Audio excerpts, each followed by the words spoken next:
حضرت جی فرمائیے میلاد کی شریعت۔ میلاد رسول اللہ صلی اللہ علیہ وسلم کی پیدائش کو کہتے ہیں۔ پیدائش کو سب مانتے ہیں، پیدائش کو ہم مانتے ہیں۔ جو پیغمبر کی پیدائش کا قائل نہیں ہے وہ بے ایمان ہے۔ لیکن پیدائش پر یہ جو بھنگڑے ڈلتے ہیں، پیدائش پر یہ جو باقی غیر شرعی خرافات اور رسومات ہوتی ہیں، یہ پیغمبر کے زندگی میں یہ دن 62 سے 63 مرتبہ آیا ہے۔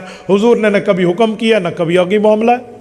ایک بندہ مجھے کہنے لگا فَبِذَلِكَ فَلْيَفْرَحُوا، قرآن میں ہے کہ نیکی پر خوش ہو جاؤ۔ میں نے کہا بہت اچھا، حضور کی آمد پہ ہم خوش ہیں، جو خوش نہیں ہے وہ بے ایمان ہے۔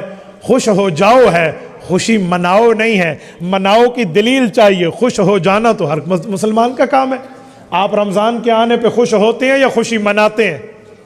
ہوتے ہیں تو ہو جائیں۔ آپ جو رمضان کی آمد پہ ڈھول بجائیں اور خوش منانے کی بات کریں تو دلیل تو آپ سے لی جائے گی نا، تو دلیل دکھا دیں۔ دلیل ہے نہیں، نہ حضور نے کیا، نہ صحابہ نے، نہ اہل بیت نے، تو فائدہ خوش ہونا اور ہے، خوشی منانا اور ہے۔ منانے کے لیے دلیل چاہیے بھائی۔